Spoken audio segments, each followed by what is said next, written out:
Prepare for a slow-burning narrative that will leave you questioning how much control we really have, showing us just how fragile life can be when nature decides to play its hand in The Green Fly by Emilia Pardo Bazán.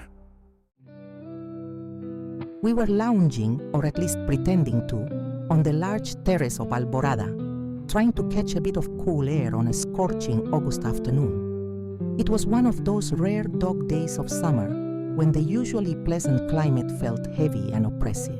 The air was thick, not just with the resinous, fiery scent of the nearby pines, but also with strange aromas: musk from ants and beetles, honey and beeswax. In the shimmering heat, colorful butterflies flitted by, joined by jewel-like insects and glossy St. Anthony's cows, the coral-colored ladybugs with black spots. Farmers saw ladybugs as beneficial insects that helped protect crops by eating pests like aphids, and so associated them with the saint. Aside from ladybugs, there were pale-winged, ephemeral creatures and mosquitoes with smoke-hued silk wings floating lazily through the air. On the ground, grasshoppers hopped like lanky riders, while rustic bugs, clean and picturesque, crawled by, so different from their city cousins. Yet amidst this idyllic scene and buzzing insects, there was an unsettling hum, as if something darker lurked in the summer air, unnoticed but ready to strike the unwary. Relaxed in our rocking chairs, we spoke slowly, feeling sluggish as we eagerly waited for the evening breeze to cool our foreheads. Our conversation revolved around how the heat drains energy, touching on the psychological impact of different climates, something people are only starting to understand more deeply. Strength of character is good, said the doctor. And developing it intensely is even better. The one who said that each person shapes their own destiny was right.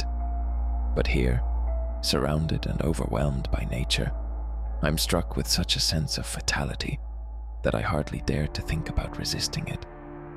What are we compared to the forces of nature? We are everything, the philosopher exclaimed. We've already put those natural forces at our feet, under our control. Every day, we continue to win our battle against them. Believe me, they always get their revenge. In the end, we don't really conquer them. The doctor replied thoughtfully.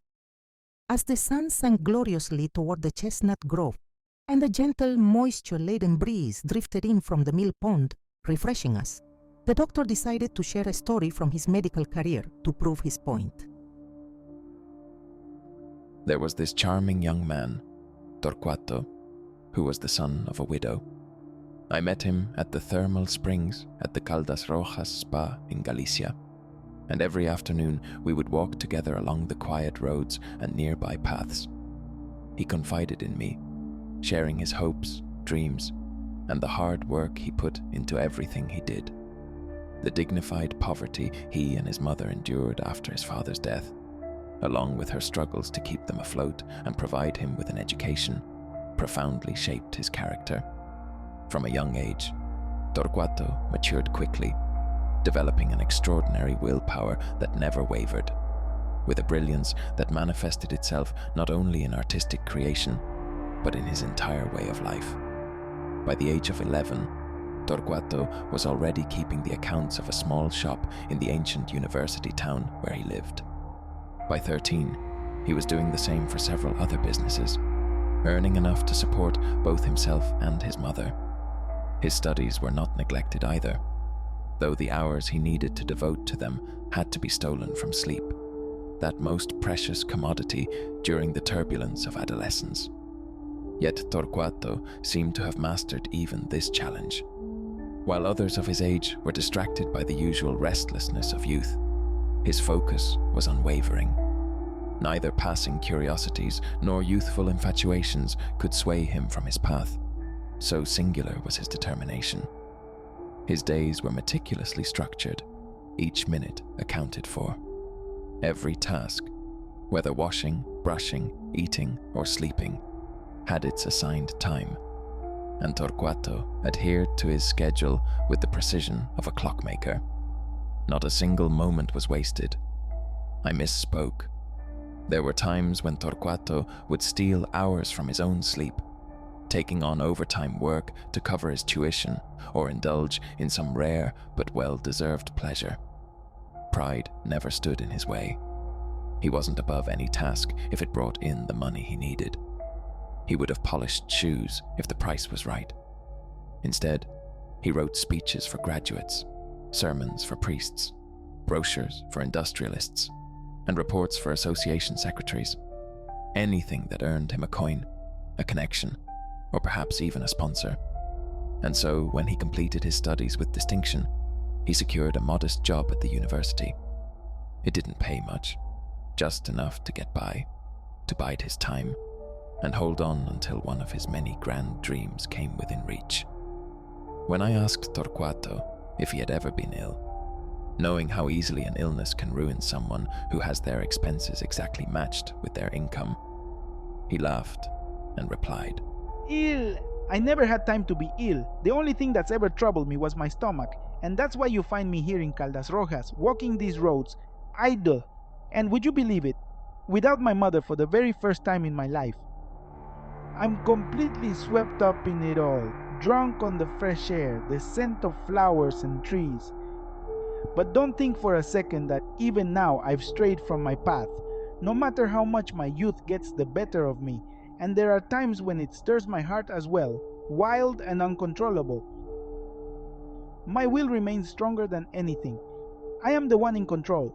There will be no force that prevents me from carrying out my plans to ensure the future, especially the peaceful and happy old age of my mother and my own fortune. I've got some intelligence, some talent. Others might squander such gifts. But oh no, not me. I'll invest them wisely, and the returns will grow. He who wants can. Yes, we can. That's the real gospel. Torquato spoke to me in that assured manner of his, as we made our way back from a walk along the road to Borde. The conversation unfolded with the gentle, rhythmic creaking of the carts passing by, their axles groaning under the weight of their loads. They moved slowly, without a stir of dust, as if in harmony with the fading light of the setting sun, casting a quiet, melancholy mood. This scene is etched into my memory. 2 carts crossed our path, moving in the opposite direction, their load of half-tanned ox hides swaying ominously. The pale, leathery skins, bound for export to England, seemed to glisten in the dying light of the sun, as though touched by something far more than the mere hand of a tanner. The dying sun reflected off the coppery pelts stained with a yellowish white, an unsettling sheen that hinted at something lurking beneath the surface, unseen yet present. Torquato gestured with his right hand, and suddenly I saw a green metallic spark glinting on it, and he shook his hand as if to swat away an annoying bug. Damn it, it bit me. I felt a shiver, not a rational one, but an involuntary reaction, and I quickly grabbed Torquato's hand. There was no visible mark of the bite. We continued walking, but I no longer felt like talking, and kept glancing at my young friend out of the corner of my eye. Shortly after, I noticed that he was scratching the bite site mechanically, and I saw the newly formed blister dissolve and be replaced by a dark depression. I felt myself turn pale. We were more than a league away, or around an hour's walk from the small village, far enough that the distance weighed on us as the urgency of the situation grew. Quickly, let's go. It's nothing, that bite, but I'd like to cauterize it for you with a caustic. My hand is swelling, murmured Torquato, more with surprise than alarm. I realized that he was unaware of the terrible disease transmitted by those beautiful little emerald flies, which had landed on the remains of animals afflicted with anthrax.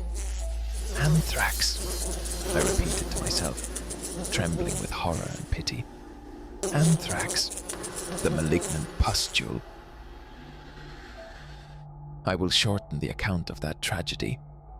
By the time we undressed Torquato in the backroom pharmacy to operate, It was no longer just the hand, but the entire arm that was swelling rapidly. There was no doubt. The arm had to be amputated. The only hope. But how? Without chloroform, without proper instruments. While they fetched the tools from my house, cold sweat ran down my back, and with a compassionate anguish that tore at my soul, I had to inform the patient of the truth. What a look he gave me. What a world of horror, protest, and pain in those eyes. The right arm! What about my mother? When she finds out? He stammered, pale.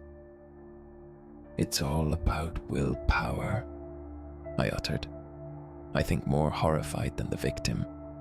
It's necessary. There's no other way.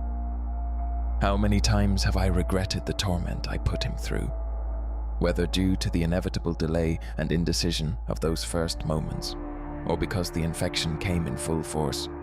The operation did not manage to save the unfortunate man. The anthrax infection spread quickly. What began as a small swelling on his arm soon turned black and necrotic, the hallmark of a malignant pustule. His skin broke down, revealing tissue that was already dying beneath the surface. His fever raged uncontrollably, and within hours, his entire arm had become swollen, discolored, and oozing. The infection seeped into his bloodstream, poisoning him from within. As the bacteria released their deadly toxins, his organs began to fail. His breathing grew labored, his chest heaving as fluid filled his lungs, suffocating him slowly. His body, once vibrant with life and ambition, turned into a battleground where the infection won swiftly and mercilessly. His skin, marked by the blackened pustules, was the only outward sign of the destruction raging inside him. His death, though inevitable, came with agonizing slowness, each moment a reminder of the terrible force that anthrax unleashes when left unchecked. I prefer not to dwell further on his final moments. The dreadful symptoms, the blackened skin, the unbearable fever, and the creeping paralysis that took hold as the infection raged on, leading to the painful spasms of tetanus as his body succumbed. It was as if even death itself took its time, slow and merciless. If doctors were to recount such cases in full, humanity might despise itself, just like what King Solomon of the Old Testament said in Ecclesiastes 4 verse 3. The dead are better off than the living, and those who have never been born are better still, as they have not witnessed the evil and suffering of the world. I share this cruel story not for the horror, but to show what a seemingly harmless little green fly, so delicate, so pretty, can bring about. Against the invisible danger it carried, even a will as tempered and resilient as Torquato's, hardened by misfortune and toil, stood no chance. In the end, we are nothing, mere mortals at the mercy of nature's tiniest weapons. The night was clearing. Fireflies began to light their mysterious lanterns. And so, a peaceful summer day in 1907 turned into a tale of tragedy, where the smallest of creatures brought the hardiest of men to their knees. Fortunately, since then, medical science has made great strides, finding remedies like penicillin and tetanus shots for what once seemed untreatable and preventable. Yet while mankind, in its smugness, may believe that sheer hard work and determination can conquer any disease, unforeseen pandemics still test our resilience, reminding us that we are powerless against the forces of nature. In these moments, it becomes clear that prayers and faith in God, not human arrogance, offer the hope of salvation against what lies beyond our control. Thanks for tuning in. If you enjoyed this tale, please show your support by liking and subscribing to the Bug-Eyed Tales channel. Your encouragement helps us spin more yarns for your listening pleasure. Until next time, stay curious and keep exploring.